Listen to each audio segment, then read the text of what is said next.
Important votes coming up. With me today is my friend and colleague, Carl Seidel. Hello, Carl. Hi, Bill. So you just got back from Florida, Yeah, Carl. yeah, and, it was a little cold wave up here. yeah, we got the. Let's warm it up, Bill. Yeah, well, we got some hot topics to talk about. I think the most important topic, of course, is the one I just introduced, which is the November elections. Now, we have a number of candidates for these different offices. I happen to be one. I'm running for Alderman in Ward 9. But as you look at your ballot, when you come into the polling place, you'll see that there's a little second part to it, which is a charter amendment. And Carol and I were debating this as to what this really means. It says, should the municipality approve the charter amendment summarized below? And basically it says if there's a vacancy, what happens? Now, of course, you're going to go to an election if it's more than 6 months away, but if it happens less than 6 months, what happens? And the current situation is that the candidate who came in next would be appointed for that period. And And second place person. Second place person, right.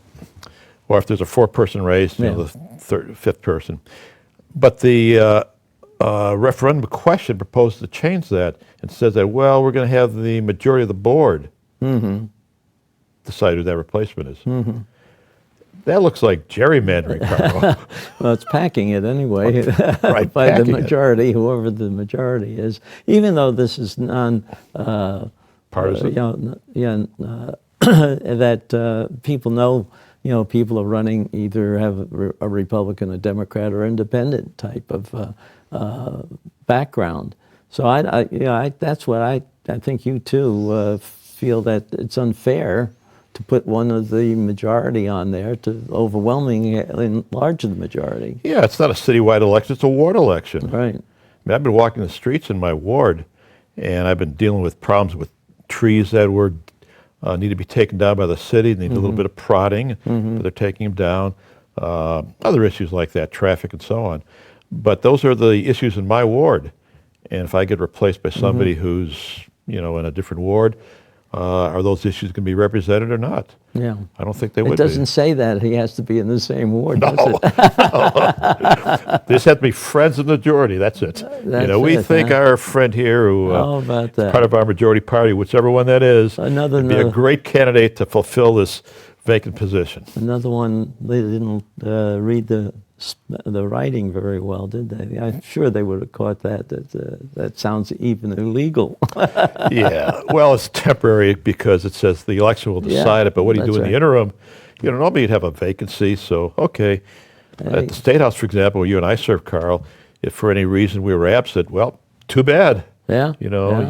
Your job is to be there at the State House if you're running for That's state right. rep. That's right. And usually the budgets are always figured out shortly after the election.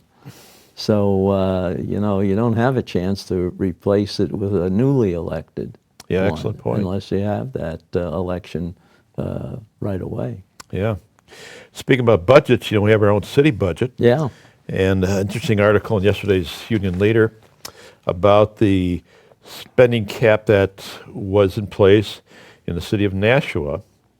And the problem we had was that the spending cap was ignored. That's right. So, wait a minute, how can you have a spending cap and then have it ignored? Well, we just ignored it. So there was a lawsuit. And the judge said, well, it's you can have the spending cap, but it's not enforceable. Right. I couldn't see how he comes up with that. But So that was appealed to the state Supreme Court as well as the local Superior Court, and it's come down as being upheld as being legal but unenforceable. So the reason they cite in the article is that it did not have a provision for an override. So therefore it's not enforceable. So if I'm elected alderman, I would want to change the wording of this proposed ordinance Cap, yeah. to say, okay, it's same words as before. However, it can be overridden by a whatever majority, 2/3, 60% majority. Well, the aldermen have that rule if the governor vetoes one of their measures that they voted for, that it takes a 2/3 vote to override him. So the Yeah. process is there, and maybe it wasn't exactly written into the spending cap, but was assumed, I think. That, Yeah, I think it was. I think it certainly was assumed, and the voters passed this, and now the voters are disenfranchised because of what could be bad wording in the legal language of that. So if I get elected, I'm going to make sure we get the proper wording, make sure we got the 8-team lawyers on this. well, you're and going to have to get a couple lawyers to help you out and to make sure the wording's right, and so they take into account everything the Supreme Court said Yes. with legalese. Yes, and I know some really good lawyers, so I'll get to work on that. Well, they had two people that were really pursuing that, Fred T-Bone Yeah. and Dan Moriarty. Yeah, they both work really hard on And spending their own money to do it. So I think that, it was worth it. I kind of think we should have a spending cap. And, and with a reasonable amount of caution on overrides. Yeah. Yeah, I mean, we could have some kind of natural disaster in the city of Nashua where you need to do some spending that's not budgeted, Right. and that's reasonable and proper. And the citizens would say, yeah, we've got to do it, so we're going to have to do a one-time override. Right. But it has to be the exception. So we need to get the language. I really appreciate the work that Fred T. Boone and Dan Moriarty did on this to challenge this crazy, what many of us think is a crazy ruling. And now we just got to get to the root cause of that ruling, which is the exact language in the ordinance that. Well, let's hope you get Right. elected. Everybody should vote for Bill. He's running in Ward 9, is it? Ward 9. Ward 9, and he's been experienced there. And was it 4-term Yeah, I made 3 terms in three the terms, legislation? legislature. I have to joke a little bit because my district is pretty. They like to throw the bums out. If you're in, Rotate well, it, we're not yeah. too sure you did a good job, so you're out of here. And Okay, we'll try put the it next again. guy in. So I've been kind of ping-ponging in and out. I ran 5 times. I won 3 out of 5. So it's kind of in, Let's out, see, in, out. let's make it 6 out of 7. 6 out of. Well, yeah, if I could do 4 out of 6, four then out I'd of be pretty 6. happy. So it's my turn to get back in again when they throw the other bums out. Okay. Well, I know you're paying much attention when you served. During the ones that I served, you were fairly active, and you were on Ways and Means, Yeah, I was on the Ways and Means Committee all 3 terms I Right. served. That's the Tax Committee. and that's a very important committee. It's one of the two, that and Finance, I guess you might say. Yeah, the finance has a tougher job because they really have to make the priorities on what you're going to spend. But to do the finance job properly, they have to have an accurate forecast of revenue Right? coming in. You start it and they finish it. Yeah. So we try to do, and traditionally we do a very bipartisan revenue forecast. We really work hard to get a bipartisan, unanimous vote Right. in Ways and Means on what the numbers are likely to be under the current tax law. Now we can then debate changes to the tax law, and Yeah. it becomes somewhat partisan. Do we want to do taxes or not? But regardless of what we want to do in changes, on the existing law, we really work hard to come up with what we both parties think are good numbers for revenue forecast. I've been amazed in the years that I was up there how close your forecast Yeah. is to actual numbers. I don't know what you guys do. Well, I can answer that in 2 words. Norman Major. Yeah, Norm Major is Norm our Major, yeah, experienced person. He's the chair of Ways and Means, and now the ranking member, depending which party's in power. Yeah. But Norm works really, really hard to understand exactly all the pennies and nickels coming in from all these sources and the timing of the revenue.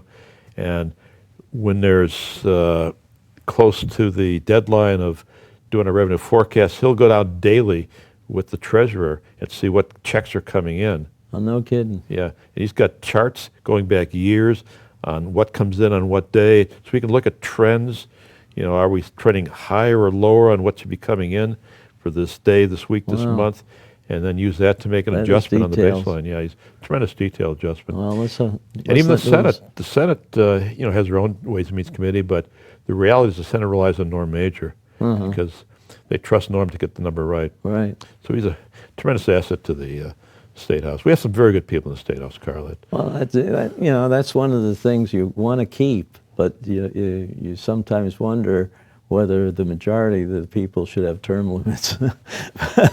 But just the qualified ones. This will be like my district, where they're skeptical of whoever's in the office. Well, who knows? I guess some's good and some's bad, but Yeah. But then let's talk about how you get into the office. You Yeah. have to be elected. You have to go campaign and knock on Right. doors. I like to knock on doors and talk to the voters and shake their hand, look them in the eye, and see what their concerns are. Other people take a different approach. now I go along with that too. It's the old-fashioned way of Yeah. doing it, but I think people appreciate it. I hope people listen to this show too and appreciate. Well, we're trying to get out the facts so that people can make reasonable judgments. Yeah, yeah. I mean, that's what we're trying to do. You get a little bit of 30 minutes or maybe even 60 minutes of opinions of people who have been experienced in the political issues. Yeah.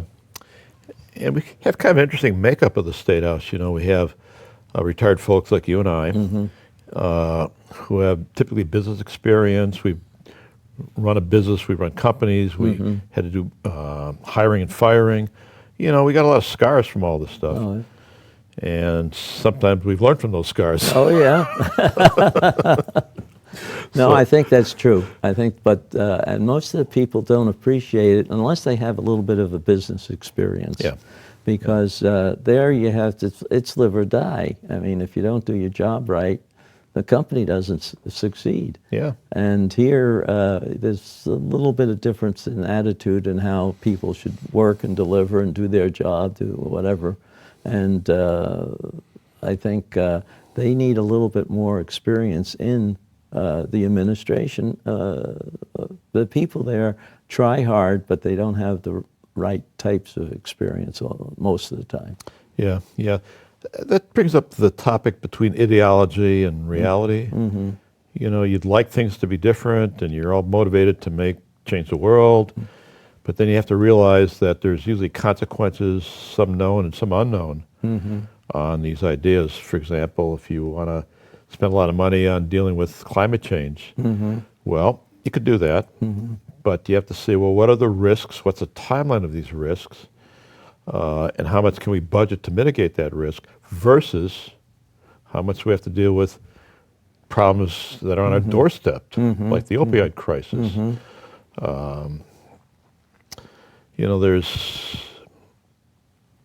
There's tough decisions to be made. Well, I think that one of the problems I have is some people get too excited about it. Some people think and frighten our school kids into thinking the world's going to end in 20 years or whatever. This is the third time that in my lifetime where we go through a period of 20 years. 1970, we had some of these warnings. Yeah. And they all didn't pan out. They started over again in 1990. 20 years didn't pan out. So now they're starting in the 2010s and making, again, we're going to die in 20 years or something. And these things, I think we have to measure certain things, but there are no real drastic measurements that show that we're having a serious, non-reversible climate change, because climates have changed over the last eon. Yeah, eons. But it's been documented over the last 200 years. It's actually been documented more than that, Carl. If you go to the Greenland ice cores, Oh yeah, you can go. you can get if you really do good that climate and data. use that too. And You can see look at that. tree rings. We got 2,000-year-old bristlecone pines up Mm-hmm. in the California mountains. You can check the growth rings on the bristlecone pines and see what the climate's been since the time of Jesus. Mm-hmm. We know that there's been an ice age 20,000 years ago that Mm-hmm. covered us. Well, even more recently, what was it, in the year 800 or 1,000, they were farming on Greenland. Right, the Vikings, you Yeah. know, the earth was warm, the Vikings were heading, go west, young man. That's right. Go to They had Iceland, go to farms Greenland. there. Right. Little joke about Greenland with the farming, the Iceland is much more hospitable than Greenland. So they would go to Iceland, but then they, in their marketing program, said, well, we got Greenland, which is not nearly as hospitable as Iceland, Right. but it was, Yeah, they had the remains of you know, farms that were, yeah, back- they were growing things there. yeah, because during that warm period, Greenland was hospitable, and you could grow crops and survive there. And then they went into this other wilderness beyond Greenland called North America, and then they hit upon some folks that they didn't get along with too well and kind of retreated and got back to where they Were alone. they were alone. Yeah, the Native Americans are pretty tough cookies back, Yeah. and I'm sure they still are, but they were not hospitable to the Vikings who. But you're right that you have to look at our budgets the same way, and Yeah. I think there are immediate ones that need Yeah. more money. I think that we argued a lot with the budget, and the governor rightly vetoed it, in my opinion, and they worked out something. While it wasn't all what I wanted, it worked out, and it didn't go overboard, and it was balanced mostly, which I always want. Technically, it's supposed to be balanced, Yeah. but they just sort of said that you were going to get more income than was reasonable. Yeah, and technically, a balanced budget. If we were in business, Right. if you borrow money, that's not revenue. you're borrowing money. That's cash flow. It's not part of your budget. In the State House, that's cash flow. If you borrow $200 million, well, it falls out of the sky. It's like Right. it's like tax dollars. No, it's not. You got to pay those back. That's right. So they got different. Yeah, and you're not supposed to bond operating expenses either. It's the worst thing you could do. My old hometown, the city of Chicago, when Mayor Daley II was trying to buy the Olympics, they spent all kinds of Oh money yeah, boy. and they sold off the tollways, they sold off the parking meters, and that's been a big scandal in the city. They've had the stoplights retimed with cameras to get people who were running through these really short yellows because they get more money that way. And it was big scandals in there. So, and that was just the fun operating issues because they didn't want to do the pension reforms Right. in the city of Chicago. And Well, that's something we would need to work on here Yeah. too. Pension really do. have not been reformed yet. We do have to monitor that. Yeah. But it's somewhat under control, but it's still not well, we where it stopped should the be. bleeding, but Yeah. we haven't improved the picture. I was on the Right. Decennial Pension Commission, and we put reforms in 10 years ago, and every 10 years after that, we have this commission say, well, how are things going? And it's kind of a good news and a bad news situation. The good news is we stopped the bleeding. The bad news is we still owe $5 billion, which is what we owed before. We haven't made any progress on that. We're basically counting on inflation and people that would leave their job early and forfeit some pensions to bail it out. It's irresponsible. So when we looked at this last budget, Carl, which I went through, I would have hoped that some of that surplus, which we want to have used for one-time measures, you can't use a one-time surplus for recurring costs. But you could have put some of that money, say $50 million, into the corpus of the pension deficit, knock it down from $500 million to $50 million less, and for the next 20 years, not have to worry about the lost interest on that money. Because the reality is, if we had this pension paid off at state and city levels, we'd have another $350 million of money coming in to the pension system. Really? Right now we're flat, we're breaking even. Yeah. But because we're $5 billion in the hole, we lose the investment income on $5 billion. 7% of $5 billion is $350 million. If we were fully funded, we'd have money for additional benefits to our retirees, particularly for the ones that were retired many years ago before the salaries began getting quite a bit higher. And we could take, because I think if you look at the pension problem we have right now, the current retirees are doing pretty well.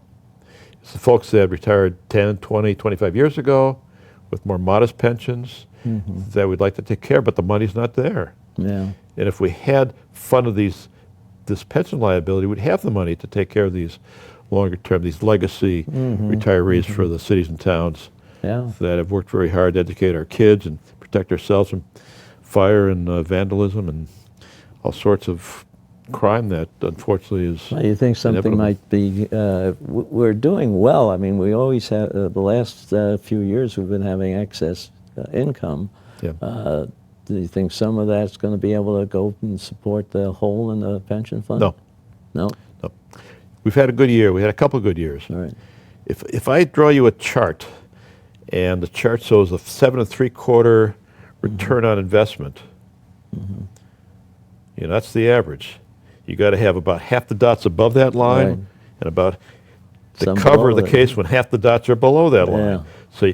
So the trap in the pensions has always been, well, we've had a good year. We're supposed to earn 7 1/4%. We're earning 10%. Let's spend it. Oh. No, you can't do that. You've got to have that in reserve for the Right. bad years that you Right. know are coming. Right. Because that's just you got to hit that average line with good and bad. It's like a batting average. You know, a guy can hit 500 one day and strike out the next game.